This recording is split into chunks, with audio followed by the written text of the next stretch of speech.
ناظرین، آپ کو بتاتے چلیں کہ محکمہ higher education and colleges Balochistan میں 15 خواتین لیکچرز کی بھرتیاں جعلی قرار دے دی گئی۔ گورنر کے پی کے غلام علی کی سرکاری ہیلی کاپٹر میں رشتہ داروں اور پارٹی کارکن کے ساتھ دورہ سوات کی ویڈیو وائرل۔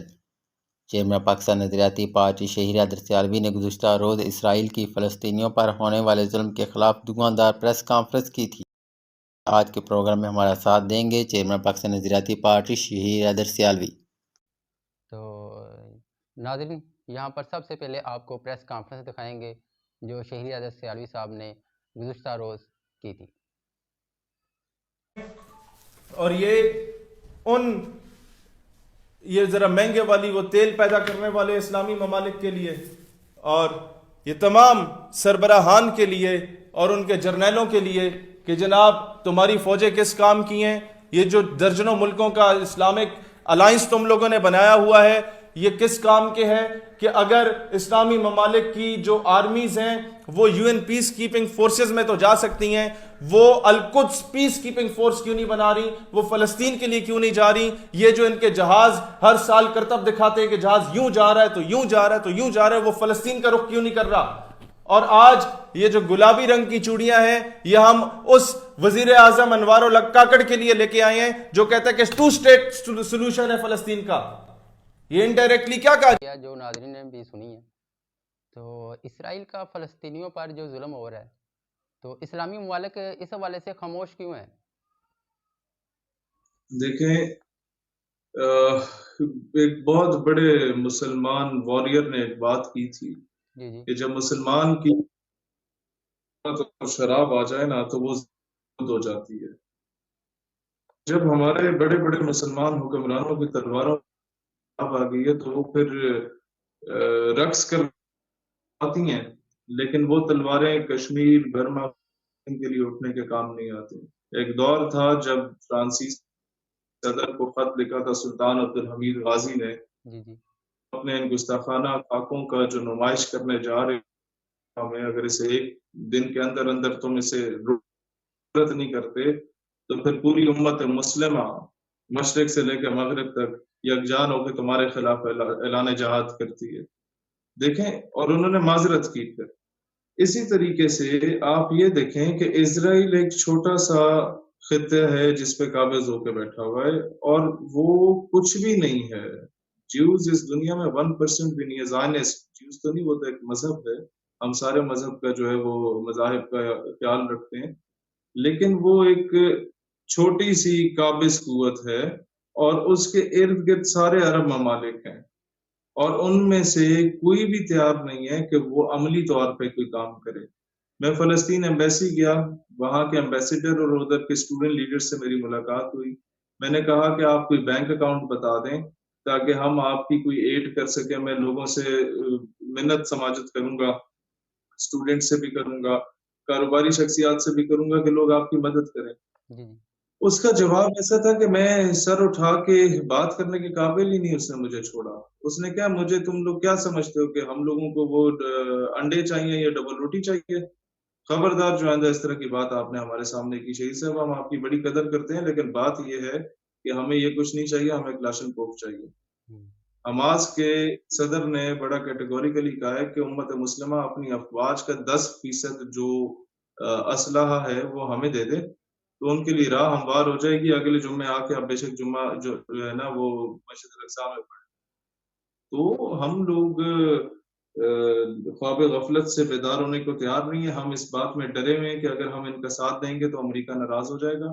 امریکہ ایک تھرڈ کنٹری ہے، وہ بیچ میں انوالو ہو گئی ہے۔ اس نے کہا کہ ہم، اس کا فارن منسٹر جا کے بیٹھ گیا اسرائیل میں اور اس نے کہا ہم دنیا کو بتانا چاہتے ہیں کہ ہم ادھر بیٹھے ہیں اور ہم ادھر بیٹھے رہیں گے۔ سوال یہ پیدا ہوتا ہے کہ جن لوگوں کا کنسرن ہی نہیں تھا وہ جا کے بیٹھ گئے۔ اس نے پوری یورپی یونین اور نیٹو کی سپورٹ حمایت حاصل کر دی۔ ہم لوگوں کو ایک ہفتہ ہو گیا، ایک اسلامی ملک بھی نہیں کھڑا ہوا جس نے کہا ہم دل و جان کے ساتھ تمہارے ساتھ ہیں۔ ہم لوگ صرف مذمت کرنے میں بھی 6 دن لگاتے ہیں۔ تو اس لیے ہم نے جا کے چوڑیاں دکھائیں سارے اسلامی ممالک کے افواج کے سربراہان کو بھی اور ان کے وزراء اعظم، صدر مملکت اور بادشاہوں کو بھی، اور جو جتنا زیادہ تیل پروڈیوس کرنے والا ملک تھا اس کے لیے اتنی مہنگی چوڑیاں رکھی، یہ پہن لو۔ شاید اس سے ان کو حیا آ جائے، اچھا شرم آ جائے، تو اللہ جی کرے جی ان کو۔ شہیر عادت سیالوی صاحب، محکمہ higher education and colleges Balochistan میں 15 خواتین لیکچرز کی بھرتیاں جعلی قرار دے دی گئی ہیں۔ تو ایک سال کے دوران سرکاری خزانہ سے تقریباً 16 لاکھ سے زائد جو ہیں وہ تنخواہیں وصول کی گئی ہیں۔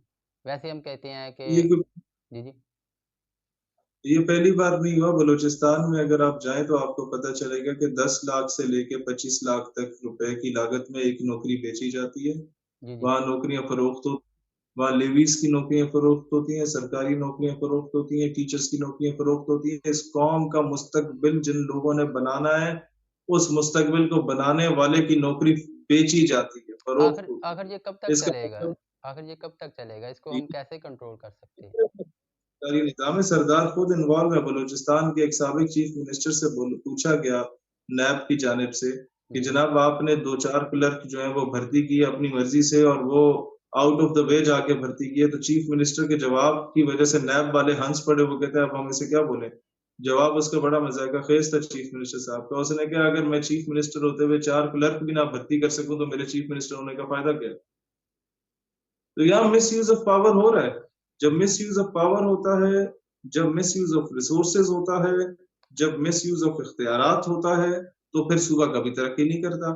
پھر بی ایل اے اٹھتی ہے، پھر انڈیا کے پاس موقع ہوتا ہے وہ بی ایل اے کو استعمال کرے، بلوچستان لبریشن آرمی کو یا بلوچستان لبریشن فرنٹ کو یا بلوچستان ریپبلکن آرمی کو یا بی ایس او پجار کو، بی ایس او آزاد کو، اعلیٰ نظر گروپ کو کرے، اسلم اچو گروپ کو کرے۔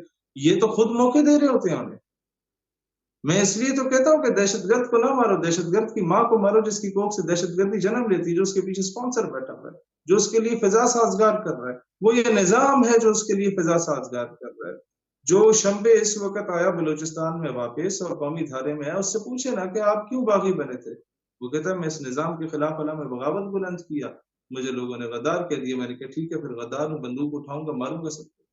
لوگ کئی جگہوں پہ میں بتاؤں دہشت گرد بنتے نہیں ہیں، بنائے جاتے ہیں۔ ہمارے نظام اس کو دہشت گرد بناتا ہے لوگوں کو۔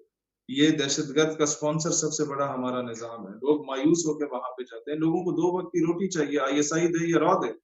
مسئلہ یہ بنا ہوا ہے۔ آپ کو چاہیے وہاں کے لوگوں کو روزگار دیں، سیلف میڈ لوگوں کو سامنے لائیں۔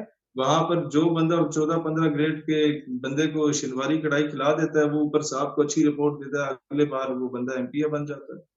تو اس طریقے سے وزارتیں اور ایم پی ایم این شپ اگر آپ بانٹیں گے تو بلوچستان خاک ترقی کرے گا۔ آپ کو چاہیے بیوٹنس کے بچوں کو دیکھیں، بلوچستان میڈیکل کالج کے بچوں کو دیکھیں، لاس ویلا یونیورسٹی کے بچوں کو دیکھیں، بڑا ٹیلنٹ ہے وہاں پہ، الحمد یونیورسٹی کے بچوں کو دیکھیں، بڑے ٹیلنٹڈ بچے ہیں وہاں پر۔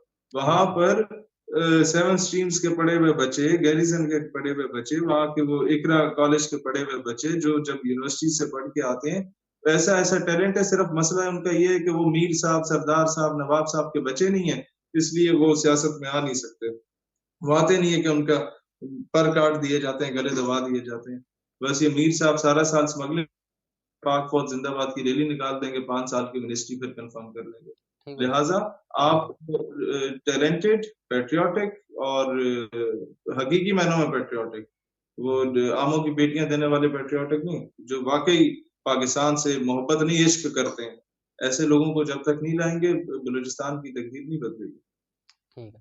آئے روز قیمتوں میں اضافہ ہو رہا ہے، اگر پاکستان نظریاتی پارٹی حکومت میں آتی ہے تو کیا اس کے پاس کوئی مسئلے کا حل ہے؟ ہاں ہمارے پاس مسئلے کا حل اس طرح کہ ہم لوگ دیکھیں گے کہ ایرانی تیل ہمیں سستا ملتا ہے، ہم ایرانی تیل لیں گے۔ ہمیں افغانستان سے کوئی چیز سستی ملتی ہے، ہم افغانستان سے لیں گے۔ ہمیں روس سے کوئی چیز سستی ملتی ہے، ہم روس سے لیں گے۔ ہم انٹرنیشنل چودھری سے اجازت نہیں لیں گے کہ جناب کس ملک پہ سینکشن ہے یا کس ملک پہ نہیں ہے۔ ہمارا کسی ملک کے ساتھ کوئی مسئلہ نہیں ہے، ہمیں جہاں سے جو سستی چیز ملے گی ہم وہاں سے لیں گے، جس کے ساتھ ٹریڈ میں ہمیں فائدہ ہوگا ہم لوگ کریں گے۔ اور ہم اپنے کیا کہتے ہیں کاٹیج انڈسٹریز بنائیں گے، کاٹیج انڈسٹریز ہر گھر میں بنائیں گے۔ بنگلہ دیش اور ہماری عورتوں میں یہی فرق ہے کہ ہماری عورتیں جو ہیں وہ کالے جادو کر رہی ہوتی ہیں ایک دوسرے پہ، اور بنگلہ دیش کی عورتیں جو ہیں وہ کاٹیج انڈسٹریز انہوں نے بنائی ہوئی اور ملک کی معیشت کو فائدہ پہنچا رہی ہیں۔ تو یہ ساس بہو کے ڈرامے دیکھ دیکھ کے ہمارے تو گھروں کا نظام تباہ ہو چکا ہے، پاکستانی گھروں کا۔ یہ اس کا مسئلہ یہ ہے کہ ان کے پاس کرنے کو کام کوئی نہیں ہوتا، صبح اٹھ کے 2 گھنٹے جھاڑو پوچھا لگا کے بیوی کو ناشتہ دے دیتی ہیں، پھر 6 گھنٹے ویلی ہوتی ہیں۔ ان 6 گھنٹے میں 3 گھنٹے ڈرامے دیکھیں گی، 3 گھنٹے سازشیں کرے گی، ساس بہو کے خلاف، بہو ساس کے خلاف، پھر نندوں کے خلاف، پھر بھابھیوں کے خلاف. یہی تو ہمارے پاکستان کا کلچر بنا ہوا ہے. اور ٹائم بچ گیا تو جادو شادو کر دیں گی. مسئلہ یہ ہے ہمارے پاکستان، یہ گراؤنڈ ریئلٹی ہے. اور مسئلہ بالکل یہ نہ کہ ان کے کریں. پاس کرنے کا کام کوئی نہیں. جی جی بالکل. بنگلہ دیش جسے ہم جناب یہ ٹکے کے نہیں ہے، یہ ہے وہ ہے، ہم لوگ ہوں، بکواس کرتے تھے. اب ان کا 1 ٹکا جو ہے ہمارے 3 روپے کا ہو گیا. وہ دیکھیں کہاں پہنچ بالکل گیا. آپ کے پیسے بالکل. ساری ٹیکسٹائل ملز ہیں، انڈسٹریز ہیں، وہ وہاں پہ پہنچ گئی. ہوں، تو ہم لوگ اگر اپنا ماضی دیکھیں نا، دنیا کا سپورٹس گڈس پہنچانے والے ہم لوگ تھے. دنیا کی ٹیکسٹائل کی سب سے بڑا جو میں سمجھتا ہوں زر مبادلہ ہم لوگ کماتے تھے. ہم نے جرمنی کو قرضہ دیا تھا. ہمارے PIA نمبر 1 فلائٹ تھی، great people to fly with. آج آپ ذرا ماضی دیکھیں، PIA کا جو تھکا ہوا جہاز ہوتا تھا وہ ہم ایمریٹس کو خیرات میں دے دیتے تھے. آج ایمریٹس کہاں پہنچ گیا اور PIA جو وہ خسارے میں جا رہا ہے. تو اس کی وجہ یہ ہے کہ ہمیں سنسیئر لوگ نہیں ملے، ہمیں ٹکے مار ملے ہر جگہ پہ. ہوں. ہم لوگوں نے سنسیئر لوگ لانے. ہماری گورنمنٹ آئی تو ہم نے دیکھنا ہے کہ right person at the right place, ٹھیک ہے آٹومیٹکلی نظام دے. جی ٹھیک ہے. اچھا شہیر صاحب، کیا الیکشن وقت پر ہوں گے؟ نہیں، الیکشن مجھے لگ رہا ہے فروری سے آگے جائیں گے. تو کوئی لایا عمل آپ کی پارٹی کا کوئی؟ ہم تو ہمیں تیاری کا اور وقت مل جائے گا. البتہ یہ غلط کر رہے ہیں الیکشن ٹائم پہ کرا لینے چاہیے. عوام مایوس ہے. عوام ابھی PDM کی بھی شکلیں نہیں دیکھنا چاہتی. ہوں، اور صحیح. لیول پلینگ فیلڈ میں سمجھتا ہوں ساری پارٹیز کو مل جانا چاہیے. کیا نواز شریف صاحب واپس آئیں گے؟ ہاں وہ واپس آئے گا. اور آپ یاد رکھیں، آپ اس کا جلسہ بھی دیکھ لیجئے گا لاہور میں، اور پھر لیاقت باغ راولپنڈی میں 12 نومبر کو ہمارا جلسہ بھی دیکھ لیجئے گا. اس سے ڈبل بندے ہم لائیں گے انشاءاللہ تعالی. یہ اور کنفرم ہے، دنیا دیکھ، یہ کنفرم ہے آپ جلسہ کرنے جا رہے ہیں؟ ہم 12 نومبر کو لیاقت باغ پنڈی میں انشاءاللہ کر رہے ہیں. اور آپ دنیا دیکھے گی انشاءاللہ نواز شریف کے جلسے سے ڈبل عوام ہوگی. وہ بریانی کی پلیٹوں پہ بندے لا رہا ہے، وہ ہونڈا سٹی 70 دے رہا ہے، وہ ہونڈا 125 دے رہا ہے. جو لوگ بندے لا رہے ہیں، ہم لوگوں کو نہ گاڑی کا خرچہ دے رہے ہیں، نہ پانی کی بوتل دے رہے ہیں، نہ بریانی کی پلیٹ دے رہے ہیں، نہ کھوتے ان کو ذبح کر کے دے رہے ہیں، نہ ہم ان کو قیمے والے نان دے رہے ہیں. ہمارے لوگ اپنے خرچے پہ آئیں گے، اپنا کھانا خود لے کے آئیں گے. اور نواز شریف سے ڈبل زیادہ عوام ہمارے جلسے میں ہوگی. اور وہ ایک عوامی ریفرینڈم ہوگا کہ یہ قوم PDM کے لوگوں کی شکلیں نہیں دیکھنا چاہتی. بنگلہ دیش توڑنے والے پیپلز پارٹی والوں کو نہیں دیکھنا چاہتے ہم. نواز شریف جو ہمارے فوجی جب شہید ہوتے تھے اس وقت جندال کے ساتھ ہندوستانی ایجنٹوں کے ساتھ میٹنگ کر رہا ہوتا تھا، اس کی شکلیں نہیں دیکھنا چاہتے ہم لوگ. اور ان لوگوں کی شکلیں بھی نہیں دیکھنا چاہتے ہم لوگ جن کا اسلام صرف اس وقت خطرے میں ہوتا ہے جب وہ اپوزیشن میں ہوتا ہے. ٹھیک ہو گیا. شیر صاحب، نواز شریف کے واپس آنے سے نون لیگ کو کوئی فائدہ پہنچے گا؟ کوئی پوزیشن اس کی بہتر سر ہوگی؟ کوئی یہ اور خراب ہوں گے. لوگ ابھی ان کو پہچان چکے ہیں. لوگوں کے پاس 2 وقت کی روٹی نہیں کھانے کو. ایک سفید پوش لوگ، عزت دار گھرانے کے لوگ 1 وقت کا کھانا کھا رہے ہیں، 1 وقت کا نہیں کھا رہے. لوگ اپنی بچیوں کے زیور بیچ رہے ہیں بجلی کے بل پے کرنے کے لیے. گرمیاں ہوتی ہیں تو بجلی مہنگی کر دیتے ہیں، سردیاں ہوتی ہیں تو گیس مہنگی کر دیتے ہیں. اول تو آتی نہیں، آتی ہے تو مہنگی آتی ہے. لوگ کیا کریں؟ ایک بار زیور بیچ دیا بیٹی کا، دوسری بار اپنا جناب موبائل بیچ دیا، تیسری بار بیٹے کا لیپ ٹاپ بیچ دیا جو یونیورسٹی کو گے، چوتھی بار کیا کریں گے؟ کپڑے بیچیں گے اپنے. تو لوگ ابھی خود سمجھدار ہیں. جس کو کھانے کی 2 وقت کی روٹی نہیں ملتی. اب تو میں لوگوں کو اوپن کر دیا ہے. ہمارے لوگ پوچھتے ہیں یار میاں کے جلسے میں جائیں یا نہ جائیں، قیمے والا نان ملے گا، بہت بھوک لگی ہے. میں نے کہا جاؤ نان شان کھاؤ، ووٹ جو ہے وہ ریلوے انجن پہ دینا. میں تو لوگوں کو یہ کہتا ہوں کہ الیکشن والے دن بھی نا میرے پاس پیسے نہیں ہے کہ گاڑیوں کے خرچے پورے کروں. آپ ان کی گاڑیوں میں آنا، ان کی ٹریکٹر ٹرالیوں میں آنا، ان کی بسوں ہائیسوں میں آنا، ان کے کیمپ میں جانا. ہمارے پاس کیمپ لگانے کے بھی پیسے نہیں ہے، بس مور ریلوے انجن پہ لگا دینا. ٹھیک ہو. کیا پاکستان نظریاتی پارٹی کسی پارٹی کے ساتھ مل کر الیکشن لڑے گی یا پھر اپنا امیدوار کھڑے کرے گی؟ نہیں، خود لڑیں گے انشاءاللہ تعالی. اگر ضرورت محسوس ہوئی تو کس کی طرف جائیں گے؟ پھر دیکھیں گے کہ کون سی پارٹی ہم سے آ کے بیٹھ کے بات کرتی ہے اور ہمارے نظریے پہ متفق ہوتی ہے، پھر اس کے بعد دیکھیں گے. اچھا شہیر صاحب، گورنر KP کے غلام سرور کی سرکاری ہیلی کاپٹر پر رشتہ داروں اور پارٹی کارکن کے ساتھ دورہ سوات کی ویڈیو وائرل ہوئی ہے. اس حوالے سے آپ کیا کہیں گے؟ ایک طرف تو ہم کہتے ہیں ہمارے پاس کوئی پیسے نہیں ہیں، تو دوسری طرف ہم خود اپنے لیے استعمال کر رہے ہیں سرکاری مشینری. بات ہے یہ لوگ سرکاری ٹیچرز کو اٹھا کے جیلوں میں ڈال سکتے ہیں. یہ جو جی 4 جماعتیں پڑے ہوئے ہیں اور وزیر اعلیٰ کیا کہتے ہیں یہ گورنر بنے ہوئے ہیں، یہ گورنر لوگ KP. جو ہیں کوئی